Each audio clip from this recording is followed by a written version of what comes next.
श्री हरिराम व्यास जी ठाकुर जी की सेवा कर रहे थे। एक भक्त बांसुरी लेकर आया, बंसी।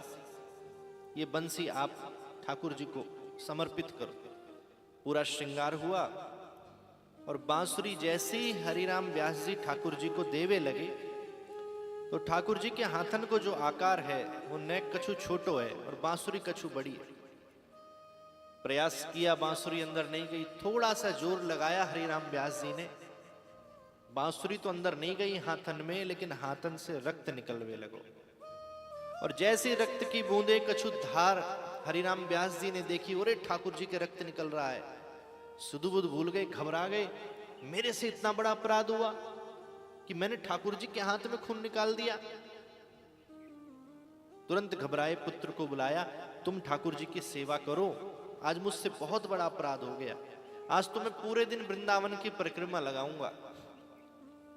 बहुत बड़ा अपराध हुआ, ठाकुर जी को कष्ट दिया मैंने।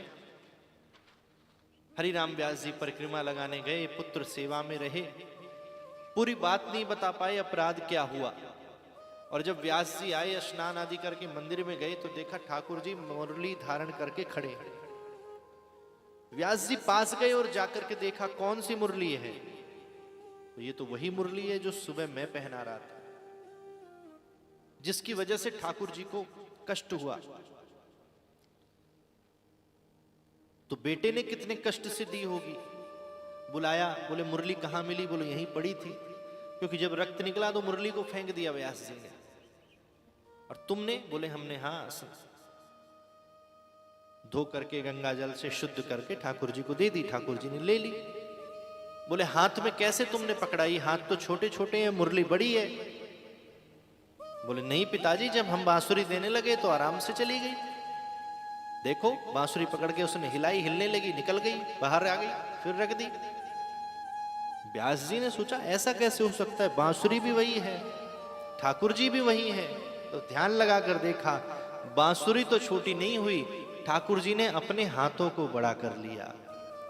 इस लीला से हमें पता चलता है निश्चित ही ठाकुर जी चैतन्य हैं, लेकिन वह हमें एक चुनौती देते हैं कि मैं चैतन्य होने के बाद भी जड़ होने का नाटक कर रहा हूं।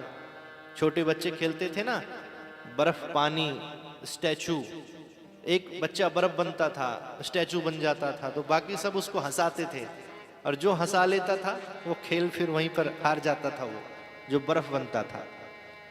इसी प्रकार से ठाकुर जी भी हमारे संग खेल खेल रहे हैं, स्टैचू बनने का नाटक कर रहे हैं, और हमको चैलेंज दे रहे हैं कि तुम हमें हंसा कर दिखाओ, तुम हमें खिला करके दिखाओ, तुम हमारे संग कोई लीला करके दिखाओ।